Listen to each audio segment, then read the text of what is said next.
Hello, I'm Hueskis, the editor of this glorious and heavenly blessed channel. Landa is busy filming some difficult challenges that I dare not attempt for my own mental health, and he forced me to film a video on my own. I obviously said no, but a man has to eat. So here we are, with this amazing new series where I play video games I used to play when I was a kid. That time period where my only interests were playing video games and compulsively masturbating. Today, it's the turn of the Lord of the Rings The Two Towers, more like The Two Towers plus the interesting parts of the Fellowship of the Ring. I remember burning my study time on this game, so I decided to, for a change, get paid for playing it. It that. In the case you're a die-hard Roblox player, you are now thinking, why is a YouTube recommending me a video of a guy talking about a random game that it's a million years old? Or you are blessing the algorithm for making you remember those peaceful times where your only preoccupation was knowing how much space was left in your memory card. Either way, let's make a deep dive into this old gem and see if it withstands the test of time. Jesus Christ, this transition makes me horny every single time. The game is basically a hack-and-slash action game. You can take part of the most famous battles through the first and second movie of the franchise, and the main characters of the game are basically Aragorn, Legolas and Gimli, even though in the tutorial you play as Isildur, which is nothing else than a reskin for Aragorn. I will keep putting these amazing transitions because I feel that that's the best part of the game by far, so you will keep seeing them during the gameplay. Now we face the first major decision in the game, probably the most important one: which character will we be playing throughout the story? In every mission you can choose freely, but obviously I won't be leveling all of them. I don't want to spend a whole week recording this video.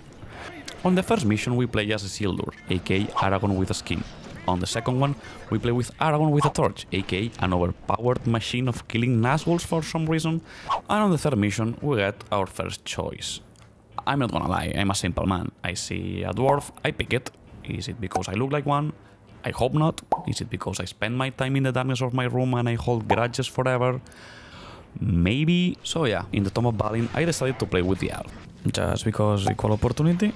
But the Short King ended up being my main. Like, come on, how are you not gonna say no to that big axe?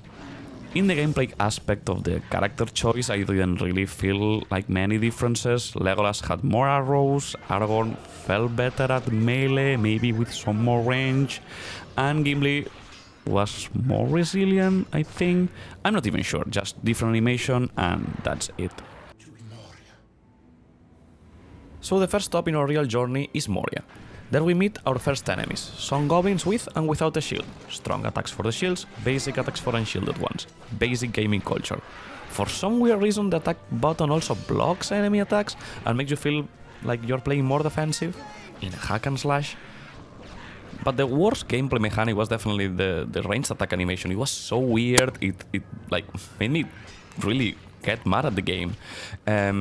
It's slow and clunky, and to be honest, I didn't know you could charge it, which is quite a basic knowledge, but yeah, that was on me.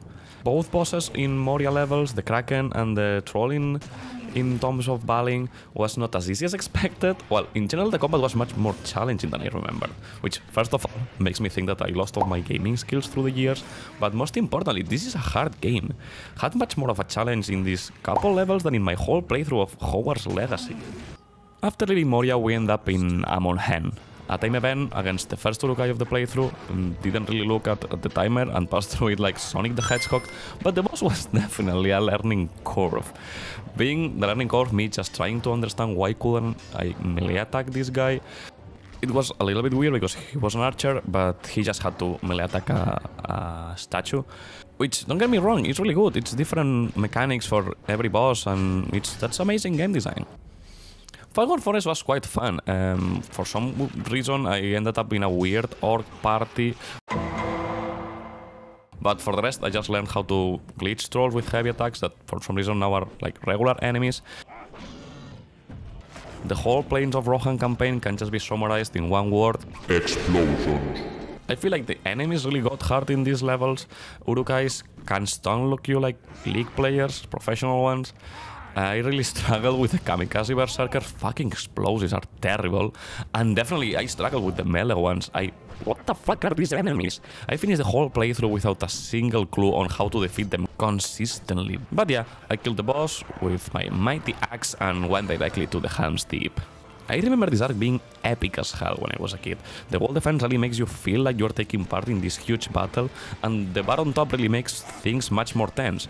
It filled up a couple times, but nothing really happened, so I don't really know how you lose this level, but I guess if it keeps like ramping up, at some point you lose.